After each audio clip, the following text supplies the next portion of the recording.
വണ്ടൂരിന്റെ മധുര സ്വപ്നങ്ങൾക്ക് വിസ്മയിപ്പിക്കുന്ന രുചിവൈവിധ്യങ്ങളുമായി saint bake and sweets, Kalikavu road, Vandoor. Phone 9656781415. Vandoor മണ്ഡലത്തിലെ ജനങ്ങളുടെ ദീർഘകാലമായുള്ള ആവശ്യങ്ങൾക്കൊടുവിൽ പരിഹാരമാകുന്നു. മണ്ഡലത്തിലെ വിവിധ വികസന പ്രവർത്തനങ്ങൾക്കായി സംസ്ഥാന ബജറ്റിൽ ആവശ്യമായ ഫണ്ട് അനുവദിച്ചതായി റവന്യൂ വകുപ്പ് മന്ത്രി AP അനിൽകുമാർ.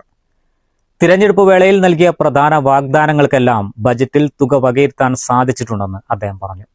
ഏറെ വിവാദങ്ങൾക്കും ചർച്ചകൾക്കും വഴിവെച്ച വാണിയമ്പലം റെയിൽവേ ഓവർബ്രിഡ്ജിന്റെ പ്രതിസന്ധിക്കും ബജറ്റിൽ പരിഹാരമാകുന്നു. കേന്ദ്ര ഗവൺമെന്റ് ഇതിനായി 21 കോടി രൂപ മുൻപ് തന്നെ മാറ്റിവെച്ചിരുന്നെങ്കിലും സംസ്ഥാന ഗവൺമെന്റ് സ്ഥലമേറ്റെടുപ്പിനായി തുക അനുവദിക്കാതിരുന്നതാണ് പദ്ധതി വൈകാൻ കാരണമായത്. എന്നാൽ ഇപ്പോൾ ഭൂമി ഏറ്റെടുക്കുന്നതിനുള്ള പ്രാഥമിക നടപടികൾക്കായി 5 കോടി രൂപ സംസ്ഥാന ബജറ്റിൽ വകയിരുത്തിയിട്ടുണ്ട്. പാരിസ്ഥിതിക ആഘാത പഠനത്തിനായുള്ള കമ്മിറ്റിയുടെ റിപ്പോർട്ട് ലഭിച്ചാലുടൻ കലക്ടർക്ക് അടുത്ത നടപടികളിലേക്ക് കടക്കാൻ സാധിക്കും. ഈ നടപടിക്രമങ്ങൾ പൂർത്തിയാകുന്നതോടെ ഓവർബ്രിഡ്ജ് നിർമ്മാണം വേഗത്തിൽ ആരംഭിക്കാൻ സാധിക്കുമെന്ന് മന്ത്രി പറഞ്ഞു. റെയിൽവേയെ നമ്മൾ അറിയിക്കും. സംസ്ഥാന ഗവൺമെന്റ് ഭൂമി ഏറ്റെടുക്കുന്നതിന് ആവശ്യമായ പണം എത്രയാണോ അത് നൽകും.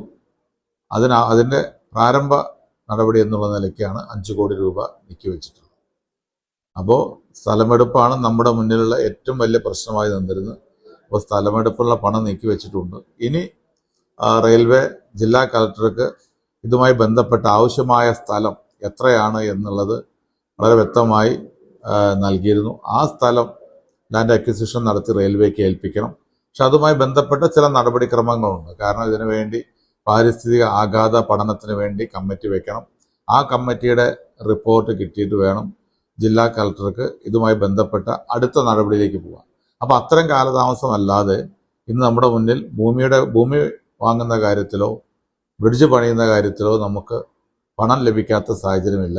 ഇത്തരം നടപടിക്രമങ്ങൾക്ക് വേണ്ടിയുള്ള സമയം കഴിഞ്ഞാൽ, ഇതിന് അംഗീകാരം ലഭിച്ചു കഴിഞ്ഞാൽ ഉടൻ തന്നെ നമുക്ക് പ്രവൃത്തി തുടങ്ങാൻ കഴിയും. ചോക്കാട് പഞ്ചായത്തിലെ മമ്പാട്ടുമൂലപ്പാലം, തൂവൂർ പഞ്ചായത്തിലെ മാതോത്ത് പാലം എന്നിവയുടെ നിർമ്മാണത്തിനായി ബജറ്റിൽ തുക വകയിരുത്തിയിട്ടുണ്ട്. ഈ വർഷം തന്നെ ഇവയുടെ പ്രവൃത്തികൾ ആരംഭിക്കാൻ സാധിക്കുമെന്നും അദ്ദേഹം പറഞ്ഞു. തെരഞ്ഞെടുപ്പ് വേളയിൽ ഞാൻ വളരെ വ്യക്തമായി തന്നെ സൂചിപ്പിച്ച, അത് തൂവൂർ ആണെങ്കിലും ചോക്കാടാണെങ്കിലും തെരഞ്ഞെടുപ്പ് വേളയിൽ പറഞ്ഞത്, അധികാരത്തിൽ UDF വന്നു കഴിഞ്ഞാൽ ആദ്യ ബഡ്ജറ്റിൽ തന്നെ തൂവൂർ പഞ്ചായത്തിലെ മാതോത്ത് പാലം ഉൾപ്പെടുത്തും എന്ന് പ്രഖ്യാപിച്ചാണ് തെരഞ്ഞെടുപ്പ് വേളയിൽ. അതേപോലെ ചോക്കാട് പഞ്ചായത്തിലെ മമ്പാട്ടുമൂല പാലവും ആദ്യ ബജറ്റിൽ തന്നെ ഉൾപ്പെടുത്തും എന്ന് പറഞ്ഞതാണ്. അത് രണ്ടും ഇന്ന് ബജറ്റിൽ ഉൾപ്പെടുത്തിയിട്ടുണ്ട്. ഈ വർഷം തന്നെ അതിൻ്റെ പ്രവൃത്തി തുടങ്ങാൻ കഴിയും. വണ്ടൂർ പഞ്ചായത്തിലെ ഏറ്റവും പ്രധാനപ്പെട്ട ആവശ്യങ്ങളിലൊന്നായ കാളികാവ് റോഡിൽ നിന്നും നിലമ്പൂർ റോഡിലേക്ക് ബന്ധിപ്പിക്കുന്ന ബൈപ്പാസ് റോഡിനായുള്ള സ്ഥലമേറ്റെടുപ്പ് നടപടികൾക്കായി 5 കോടി രൂപ ബജറ്റിൽ മാറ്റിവെച്ചിട്ടുണ്ട്. ഇതോടെ പ്രാരംഭ പ്രവർത്തനങ്ങൾ തുടങ്ങാൻ പറ്റുമെന്നും മന്ത്രി അറിയിച്ചു. വണ്ടൂർ പഞ്ചായത്തിലെ ഏറെക്കാലമായി നമ്മൾ സംസാരിച്ചുകൊണ്ടിരിക്കുന്ന എല്ലാ വിഭാഗം ജനങ്ങളും വിവിധ രാഷ്ട്രീയ പാർട്ടികളൊക്കെ ആവശ്യപ്പെട്ട ഒരു കാര്യമാണ്, നമുക്ക് കാളികാവ് റോഡിൽ നിന്നും നിലമ്പൂർ റോഡിലേക്ക് ഒരു ബൈപ്പാസ് വേണമെന്നുള്ളത്. അപ്പോൾ അതുമായി ബന്ധപ്പെട്ട സ്ഥലമെടുപ്പുമായി കാര്യത്തിന് 5 കോടി രൂപ ബജറ്റിൽ നീക്കിവെച്ചിട്ടുണ്ട്. അതിൻ്റെ പ്രാരംഭ പ്രവർത്തനങ്ങൾ നമുക്ക് തുടങ്ങാൻ കഴിയും. വിവിധ വികസന പദ്ധതികൾക്കായി തുക അനുവദിച്ചതോടെ വണ്ടൂർ മണ്ഡലത്തിലെ യാത്രാക്ലേശത്തിനും അടിസ്ഥാന സൗകര്യ വികസനത്തിനും വലിയൊരു കുതിച്ചുചാട്ടമുണ്ടാകുമെന്നാണ് വിലയിരുത്തപ്പെടുന്നത്. News bureau, Wandoor.